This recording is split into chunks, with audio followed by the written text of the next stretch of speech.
everybody out there in YouTube land. How is everybody doing today? Well, I'm going to talk to you today, but I'm not going to be looking much at the camera.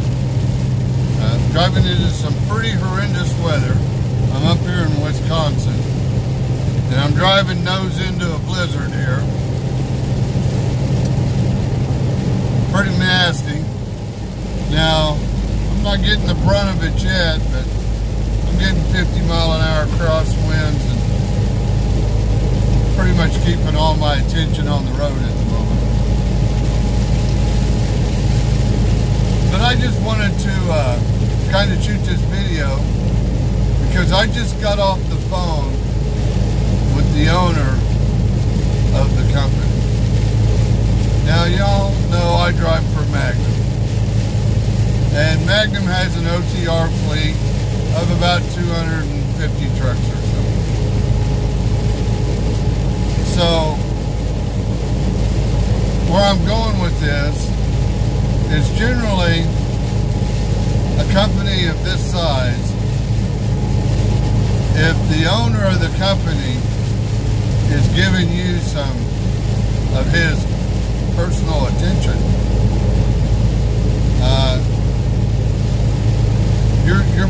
your ass is probably walking on the edge, if you know what I mean.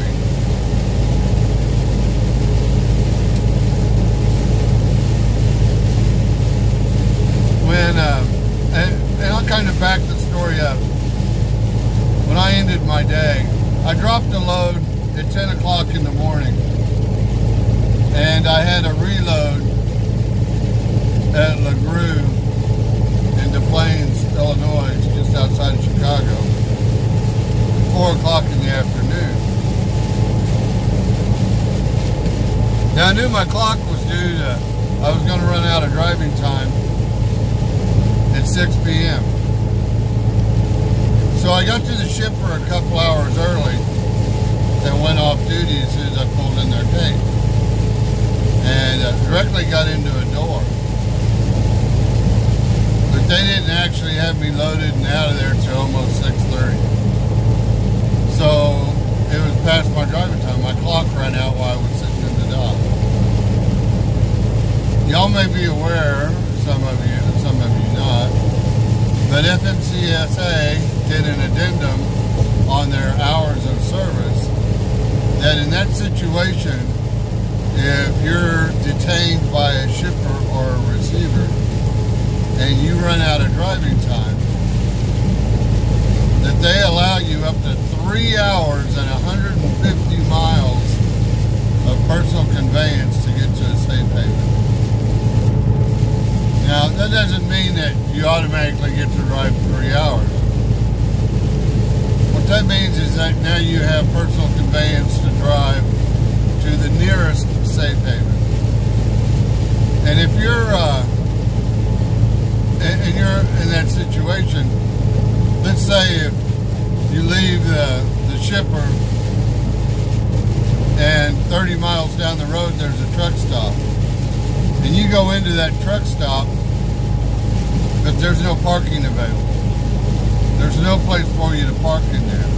Well, you just denoted that safe haven is full on your NOTAM, and you continue to the next one. And you do that at every safe haven along the way. Safe haven is full, no parking available. And you can continue driving.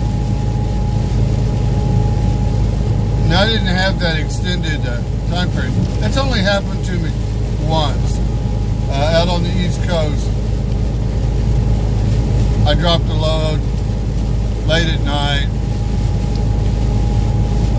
and my clock ran out and I started looking for parking. I drove 120 miles that night before I found some place to park. And any of you guys that drive the East Coast know that not that far-fetched of a story. Anyway, so last night I left the shipper, and now I'm on the old system. I don't have a personal conveyance cookie on my logs. outside of a 5-mile circle from where I logged in off duty, he'll try to log me back in on duty, and he'll give me a cookie that says skip. If I hit skip, it just keeps me in off-duty status. So I looked at my odometer before I pulled out of the door, saw where 5 miles would be. I took off running, and when I hit that 5-mile mark, I waited for the skip button to come up. I hit the skip button to keep me on off-duty status. And then I only ran about 30 miles down the road to a TA, and lucky I found one of the last parking spots in there. By the way, the last parking spot is always the hardest parking spot to get into. It wasn't no problem. We got into it like a breeze last night and everything was good. So after I shut down, I sent an email to a little gal in our safety office to let her know that, hey, my clock ran out in the dock, and I ran on personal conveyance off duty to the nearest safe haven, and then I shut down for the night. Well, I get up this morning, I'm doing my pre-trip, and I've got an email. At 6 o'clock this morning, Matt Gadberry, which is the owner of Magnum, did a log entry change on my logs. I'm going, oh crap.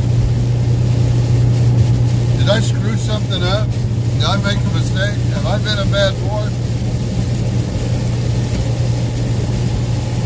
Now, I tried to call Matt directly, and for some reason, the phone line wasn't going through. So I sent him an email, said, hey man, did I do something wrong? You know, was I all good last night? I saw you made the log entry. And exactly, why would I need a log entry in this situation? Well, he didn't send me an email back. He called me. The owner of the company took time out of his day and called me. He said, no, man, you didn't do anything wrong. You did everything exactly perfect. You did it exactly the way you're supposed to do. He goes, now we are going to switch over the system. We're going to take away that skip button. That's going to be mandatory by the DOT come December of this year. He goes, but all you trainers, I would like y'all to go ahead and skip over to the new system right now. He goes, so tonight when you shut down, if you'll just totally log out of your e-logs and wait about 5 minutes and log back in, then it'll automatically put a personal conveyance with a 25-mile flag on your e-log. He goes, so you can run that personal conveyance as needed. So anyway, I thought that was really cool. But the gist of the story was, the owner of the company took the time to call me personally, tell me that no, I hadn't made a mistake, I did everything right, it was all attaboy, good guy kind of call, and actually took the time to make sure that I had a full understanding of the way that this new personal conveyance option on our e-logs actually works. You know, it's the personal touch like that that really makes a difference. Because, you know, sometimes out here being a driver, you think you've done something wrong, you think you're in trouble, you know, you think that you're not being appreciated, whatever it may be. And you're out here all alone just burning miles down the highway. You can mentally get your head on backwards real quick. And it just totally ruin your day. Life sucks. It doesn't matter what they're paying you or anything else. But when you feel like you're not appreciated or they don't like the way you're doing your job, maybe it's because I have a give-a-shitter that's not broken. But man, that would just bug me to death. The fact that Matt, the owner of the company, called me and made sure that I was all cool and I was all good and I understood everything that was going on. You know, I appreciate that. And that's going above and beyond.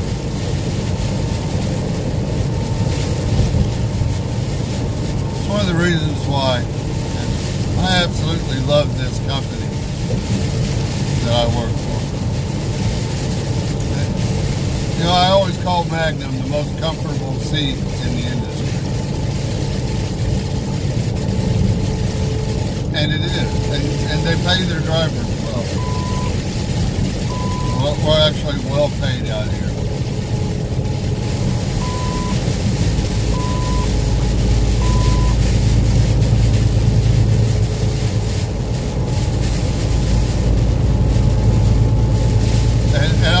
On that note, yeah, I'm kind of going over in my mind if I want to disclose this or not. Now, I'm not getting rich as a truck driver, I'll tell you that. But they do pay us well. And to give you an idea, now I didn't have a full year my first year with Magnum. So my taxable income, I had 3/4 of a year. But my taxable income the first year I was with Magnum was $45,000. My second year with Magnum was $67,000. And at the current rate that I'm going right now, I'm probably going to be in between $80,000 and $84,000 for my third year.